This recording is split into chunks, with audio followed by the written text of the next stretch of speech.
I am happy to inform this August House and the country that for new income tax bill will carry forward the same spirit of Nyaya in its drafting as well. The new bill will be clear and direct in text, with close to half of the present law in terms of both chapters and words.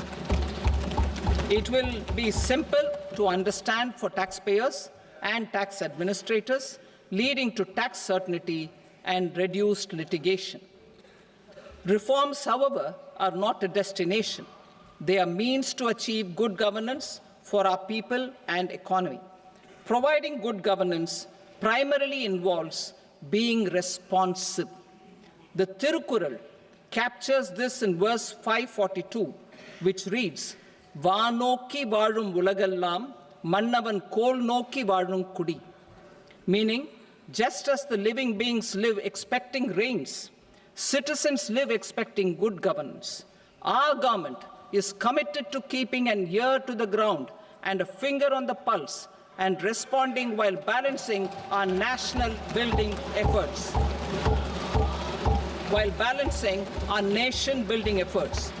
The following measures will detail just how our government will, under the guidance of PM Modi, has taken steps to understand and address.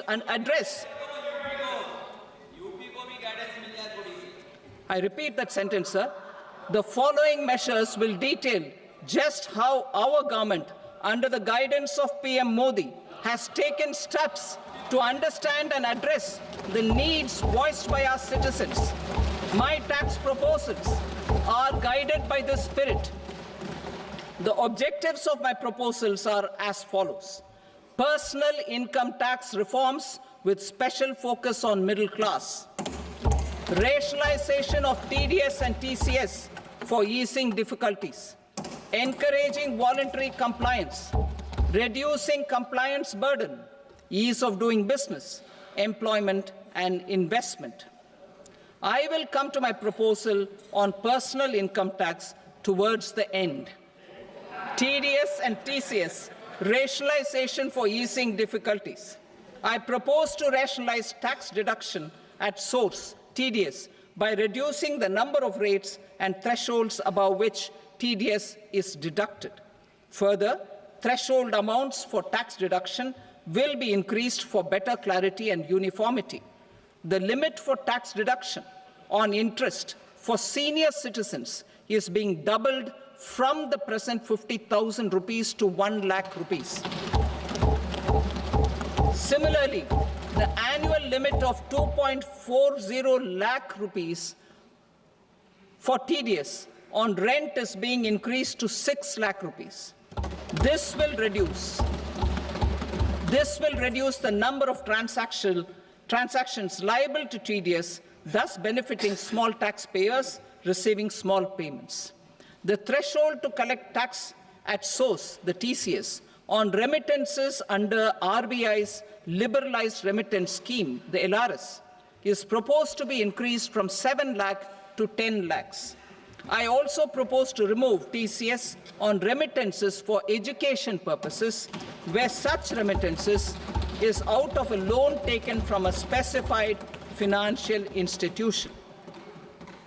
Both TDS and TCS are being applied on any transaction related to sale of goods. To prevent such compliance difficulties, I propose to omit the TCS. I also propose that the provisions of the higher TDS deduction will now apply only in non-PAN cases. In July 2024, the delay for payment of TDS up to the due date of filing statement was decriminalized. I propose to provide the same relaxation to TCS provisions as well. The government under the leadership of Prime Minister Modi believes in Sabka Saath, Sabka Vikas, Sabka Vishwas and Sabka Prayas. In line with this, we brought in updated return facility in 2022 for voluntary compliance by taxpayers who had omitted to report their correct income. Our trust in taxpayers was proved right. Nearly 90 lakh taxpayers voluntarily updated their incomes by paying additional tax. Taking this trust further, I now propose to extend the time limit to file updated returns for any assessment year from the current limit of 2 years to 4 years. I propose to reduce the compliance burden for small charitable trusts and institutions by increasing their period of registration from 5 years to 10 years. It is also proposed that disproportionate consequences do not arise for minor defaults, such as incomplete applications filed by charitable entities. Presently, taxpayers can claim the annual value of self-occupied properties as nil only on the fulfillment of certain conditions. Considering the difficulties faced by taxpayers, it is proposed to allow the benefit of 2 such self-occupied properties without any condition. To streamline the process of transfer pricing and to provide an alternative to yearly examination, I propose to introduce a scheme for determining arm's-length price of international transaction for a block period of 3 years. This will be in line with global best practices. With a view to reduce litigation and provide certainty in international taxation, the scope of safe harbor rules is being expanded. A number of senior and very senior citizens have very old national savings schemes accounts. As interest is no longer payable on such accounts, I propose to exempt withdrawals made from NSS by individuals on or after 29th August 2024. I am also proposing to allow similar treatment to NPS Vatsalya accounts as is available to normal NPS accounts subject to overall limits. In my speech in July 2024, I had promised that all processes, including giving effect to appellate orders, shall be digitalized and made paperless over the next 2 years. So I'm happy to announce that digitalization is being made operational now. In July 2024, we brought in the Vivad Se Vishwas scheme to resolve income tax disputes pending in appeal. The scheme has received a great response, with nearly 33,000 taxpayers having availed of the scheme to settle their disputes. I have a few proposals to promote investment and employment. It is proposed to provide a presumptive taxation regime for non-residents who provide services to a resident company that is establishing or operating an electronics manufacturing facility. I further propose to introduce a safe harbor for tax certainty for non-residents who store components for supply to specified electronics manufacturing units. Presently, the tonnage tax scheme is available only to sea-going ships. The benefits of existing tonnage tax scheme are proposed to be extended to inland vessels registered under the Indian Vessels Act 2021 to promote inland water transport in the country. Extension for incorporation of startups. We continue to support the Indian startup ecosystem. I propose to extend the period of incorporation by 5 years to allow the benefit available to startups which are incorporated before 1/4/2030. In order to attract and promote additional activities in the IFSC, I am inter alia proposing specific benefits to ship leasing units, insurance offices, and treasury centers of global companies which are set up in IFSC. Further, to claim benefits, the cut-off date for commencement in IFSC has also been extended by 5 years to 31/3/2030. Category 1 and Category 2 AIFs are undertaking investments in infrastructure and other such sectors. I propose to provide certainty of taxation to these entities on the gains from securities, to promote funding from sovereign wealth funds and pension funds to the infrastructure sector. I propose to extend the date of making an investment by 5 more years up to 31st March 2030.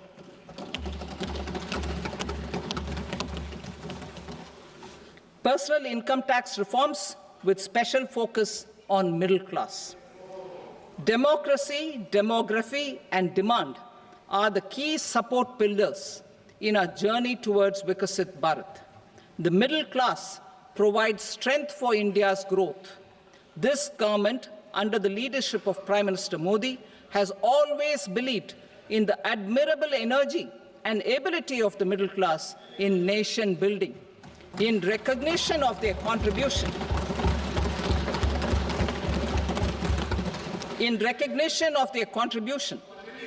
we have periodically reduced their tax burden. Right after 2014, the nil tax slab was raised to 2.5 lakhs of rupees, which was further raised to 5 lakh rupees in 2019 and to 7 lakh rupees in 2023. This is reflective of our government's trust on the middle-class taxpayers. I am now happy to announce that there will be no income tax payable up to income of 12 lakh rupees.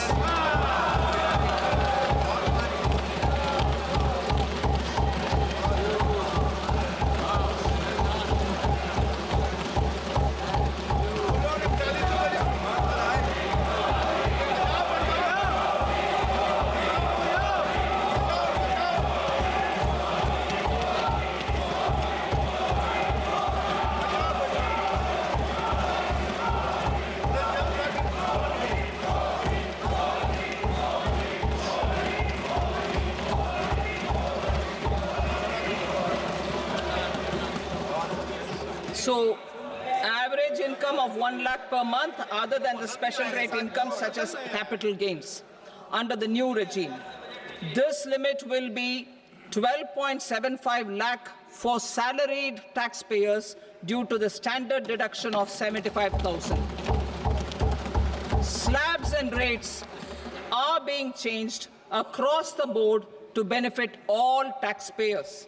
The new structure will substantially reduce the taxes of the middle class and leave more money in their hands, boosting household consumption, savings, and investment. In the new tax regime, I propose to revise tax rate structures as follows: 0 to 4 lakh rupees nil, 4.8 lakh rupees to 4 to 8 lakh rupees 5%, 8 to 12 lakh rupees 10%, 12 to 16 lakh rupees 15%, 16 to 20 lakh rupees 20%, 20 to 24 lakh rupees 25%, and above 24 lakh rupees 30%. To taxpayers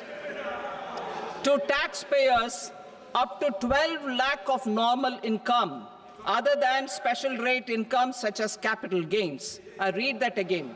To taxpayers up to 12 lakh of income, other than special rate income such as capital gains, tax rebate is being provided in addition to the benefit due to slab rate reduction in such a manner that there is no tax payable by them.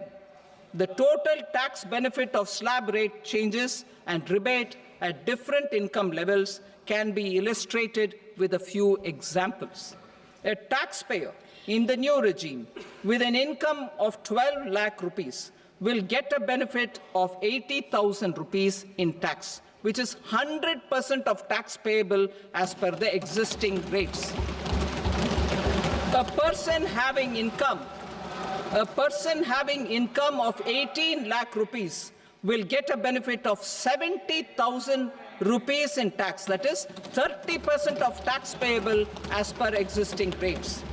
A person with an income of 25 lakh gets a benefit of 1,10,000 rupees, that is 25% of his tax payable as per existing rates. Details of my tax proposals are given in the annexure.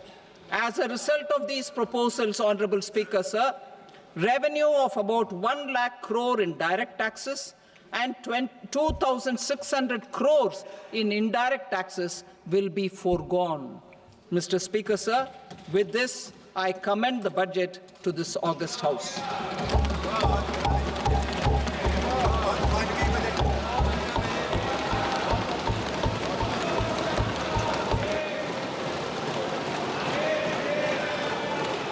Item number 2,